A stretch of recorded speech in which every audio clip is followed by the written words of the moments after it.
Fala aí, galera, beleza? Seja bem-vindo aí ao canal. Vídeo um pouquinho diferente, porque pra quem não me acompanha no Instagram, eu tô me mudando, me mudei na verdade, e tá uma zona agora o estúdio. Eu ainda não consegui montar lá para poder voltar com a rotina de live, de vídeos e tudo mais, mas, putz, rolou uma novidade aí em relação a Kubernetes e Cloud, e eu não queria deixar de fazer esse vídeo para trocar uma ideia com vocês. Então vai ter cachorro latindo, vai ter barulho aqui da galera em volta, mas eu acho que vai ficar bem legal. Inclusive, me dá o feedback aí, se vocês curtirem, que eu faço mais. Pego um assunto, a gente vai andando aqui trocando ideia. E se você não é inscrito ainda no canal, se inscreve aí no vídeo, se inscreve aqui no canal para você não perder nenhum conteúdo que tem toda semana. O sol tá rachando aqui, sol de meio-dia, mas tudo bem, vamos lá. Recentemente, no AWS reInvent, que é o evento da AWS que eles fazem para divulgar as novidades em relação aos recursos de cloud, as ferramentas que eles vão lançando, eles soltaram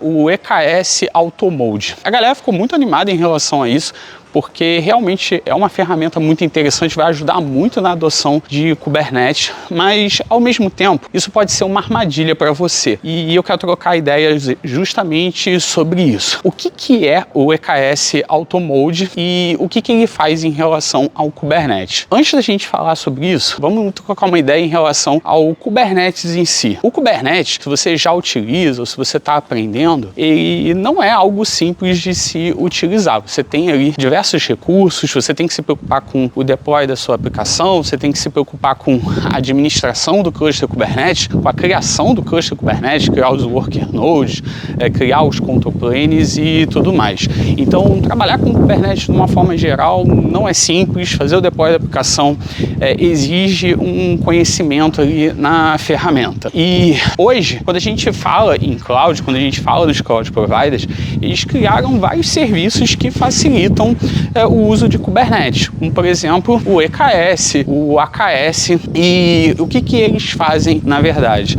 Toda essa complexidade de criação do cluster Kubernetes é feito pelo Cloud Provider. Ele vai criar os control planes, vai criar os worker nodes, definindo os parâmetros que você criou ali, que você vai setar em relação às suas máquinas, e ele vai criar isso para você e vai gerenciar, certo? Mas cuidar da administração do cluster Kubernetes e cuidar ali da aplicação, executar a aplicação, são coisas diferentes. Tanto que na formação DevOps Pro, no meu treinamento, eu tenho dois módulos separados justamente por conta disso. O Kubernetes Aplicações, que é para a aplicação, cuidar da aplicação, e o Administração, para você se preocupar com a criação da plataforma. Totalizando ali os dois, dá mais ou menos ali, cara, umas 60 horas de conteúdo e de aula. Inclusive, se você quiser saber mais sobre a formação DevOps Pro, vai ter um link aí embaixo com um formulário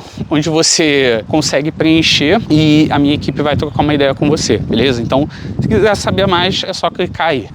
E inclusive agora eu tô vendo que eu tô precisando caminhar, porque eu tô perdendo fôlego aqui, mas vamos lá.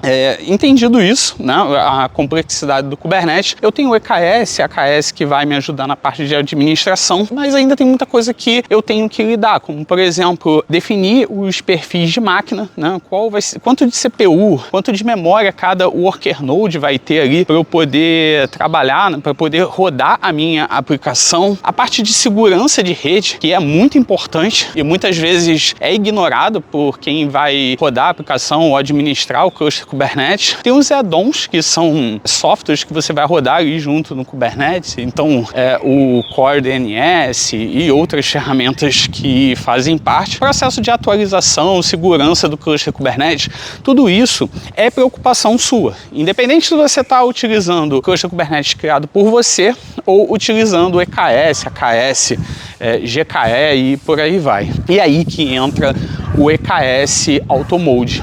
Ele é um recurso do EKS que agora você pode fazer a configuração automaticamente. Eu já fiz aqui alguns testes com ele e é bem legal. Inclusive, se você quiser aí um vídeo hands-on mostrando na prática o Auto Mode, comenta aí embaixo. Mas o Auto Mode, ele entra justamente para ajudar você nesse processo que é responsabilidade sua, que você vai ter que fazer mesmo utilizando aí um cluster Kubernetes gerenciado. Então, o Auto Mode, ele entra para verificar os workloads que você está executando, os softwares que você está executando, entendendo ali o consumo, e ele dimensiona os worker nodes para ser executados ali e criados no cluster Kubernetes. Então, ele vai te ajudar na otimização de recursos, ele vai te ajudar também na otimização de custo do seu cluster Kubernetes, e além disso, toda a parte de segurança, verificação dos add-ons, network, ele vai fazer isso para você, processo de atualização e tudo mais. Então ele vem para te auxiliar como se fosse um copiloto, vamos dizer assim, na execução e administração do seu cluster Kubernetes. Cara, isso é muito legal, isso facilita muito o uso de Kubernetes, a curva de implementação ela diminui muito, mas isso é um risco também para você que trabalha com DevOps, com Cloud, com Kubernetes. Por quê? Conforme vai tendo essas abstrações, que o Auto Mode nada mais é do que uma abstração de algumas operações do Kubernetes, muitas vezes a gente vai negligenciando o estudo e o aprendizado da ferramenta, porque eu já tenho algo ali que me ajuda, então, putz, eu não preciso estudar. Então, antes de fazer qualquer vídeo sobre o Auto Mode, eu queria fazer esse vídeo para você, para que você entenda exatamente o que ele faz. Ele é um recurso que vai te ajudar na administração do seu cluster Kubernetes com EKS, e além disso, ele também não é a primeira ferramenta que fez isso, que surgiu, né? Tem aí também o GKE Autopilot que faz isso, que é a do Google, mas ele vem justamente para te ajudar, mas ele não tira a responsabilidade sua de aprender o Kubernetes e utilizar ele da melhor maneira. Porque cachorro latiu aqui.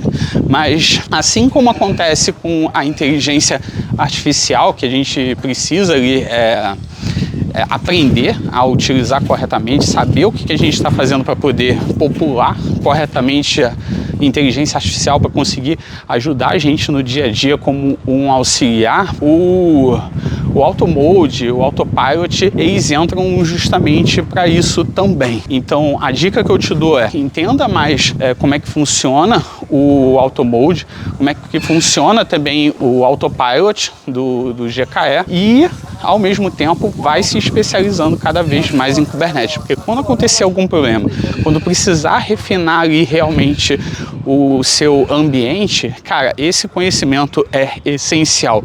Então, por mais que tenha as abstrações, não deixa de estudar a base para você saber exatamente no que a ferramenta está te ajudando e como você consegue refinar todo esse processo, beleza? Bom, é isso que eu queria falar com vocês aqui, para chamar a atenção em relação a você se especializar, você não deixar de estudar, mesmo que você tenha essas ferramentas. E se você quiser ver vídeos sobre o Auto Mode, sobre o Copilot aqui no canal, comenta aí embaixo, beleza? E me dá o feedback se você gostou desse formato aqui, se ficou legal, e sobre algum tema que você queira que eu troque uma ideia com você nesse formato, beleza? Então não deixa também de se inscrever no canal, dá um like aí no vídeo, me dá esse feedback, e se quiser saber mais sobre a formação DevOps Pro, o link tá aí embaixo, beleza? Pessoal, um abraço aí, até o próximo vídeo, valeu!